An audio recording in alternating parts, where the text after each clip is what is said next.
Ramakrishna Hari. Gurumauli YouTube चॅनलमध्ये आपलं स्वागत आहे.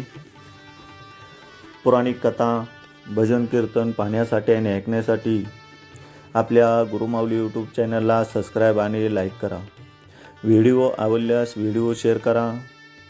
आज आपण भक्तिविजय या ग्रंथातील अध्याय 9 संत ज्ञानेश्वर हा पाहणार आहोत. ज्ञानदेवादी भावंडाची लोक फार निंदा करीत होती. हे सर्व सहन करीत ही भावंडे मोठी झाली.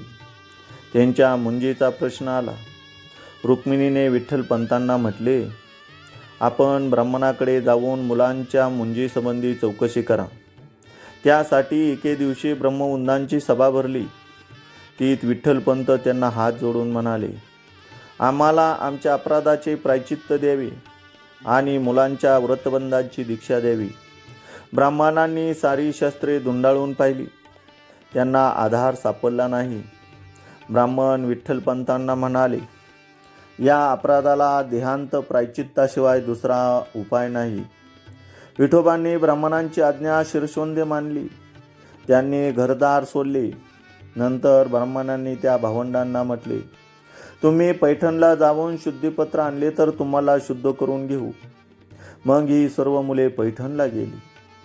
तिथल्या ब्राह्मणांची सभा भरली. त्यांनाही शुद्धीचा उपाय सापडला नाही. त्यावर ते ब्राह्मण मंडळी मुलांना उद्देशून म्हणाले, सर्पाबद्दल समभाव बाळगून परमेश्वराची भक्ती करा, म्हणजे तुम्ही दोषमुक्त व्हाल. हे ऐकून सर्व भावंडांना फार आनंद झाला. नंतर ही भावंडे तिथेच राहिली. एकदा पैठणातल्या टवाळखोर ब्राह्मणांनी ज्ञानदेवांची टवाळी करून म्हटले, तू कोणत्या शास्त्राचा अभ्यास केला आहे म्हणून तुझे नाव ज्ञानदेव ठेवले. नुसते नाव ठेवले म्हणून ज्ञान प्राप्त होत नाही. इतक्यात समोरून एक रेडा येत होता. त्याच्या पाठीवर पखाल होती. रेड्याकडे बोट दाखवून ब्राह्मण म्हणाले, याचे नाव ज्ञानाशे ठेवले तर त्याला ज्ञान प्राप्त होईल काय? त्यावर ज्ञानदेव म्हणाले, त्याच्यात आणि आमच्यात काही फरक नाही. परमेश्वर सर्व भूती सारखा आहे. ब्राह्मणांनी त्या रेड्याच्या पाठीवर आसूड मारले. ज्ञानेश्वर त्या मारामुळे चळाचळा कापू लागले. माळ रेड्याला आणि त्याची वळ ज्ञानदेवांच्या पाठीवर उमटू लागले. हे पाहून ब्राह्मण म्हणाले, तुमच्यात आणि या रेड्यात काही भेद नाही, तर त्याच्या तोंडून वेद वदवून दाखव. ज्ञानदेवांनी रेड्याच्या मस्तकावर हात ठेवताच तो चारी वेद बोलू लागला.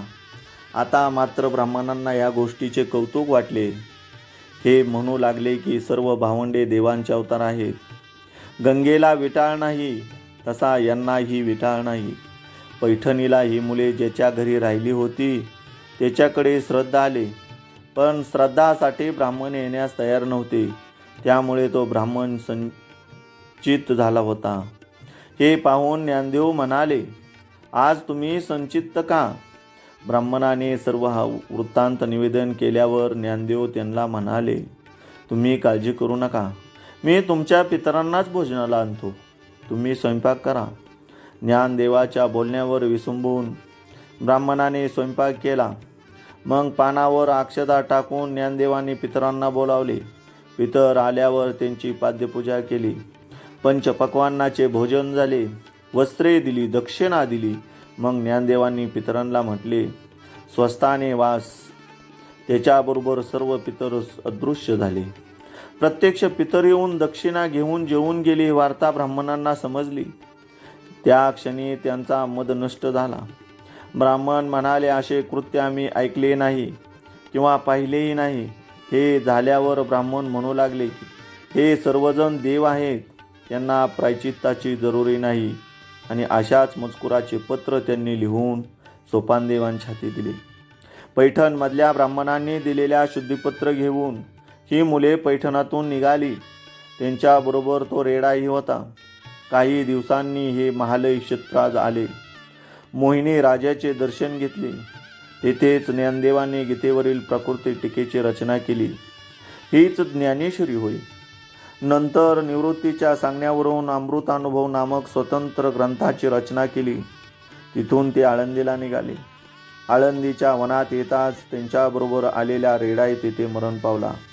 ज्ञानदेवांनी तेथे त्यांची समाधी बांधली, त्याला मोक्षपद दिले. समाधीची पूजा करून त्यावर शेंदूरलेपन केले. त्या स्थानाला म्हसोबाचे नाव दिले. ही भावंडे आळंदीला पोचण्यापूर्वी त्यांची कीर्ती तिथे पोचली होती. आळंदीवासी लोकांना त्याचा फार आनंद झाला. पैठणच्या ब्राह्मणाचे पत्र सोपानदेवाने त्यांना दाखविले आणि त्यांनी लगेच हे प्रमाण मांडले. भूलोकीच्या जनांचा उद्धार करायला हे लोक अवतरले आहेत, अशी ती ब्राह्मण मंडळी म्हणू लागली.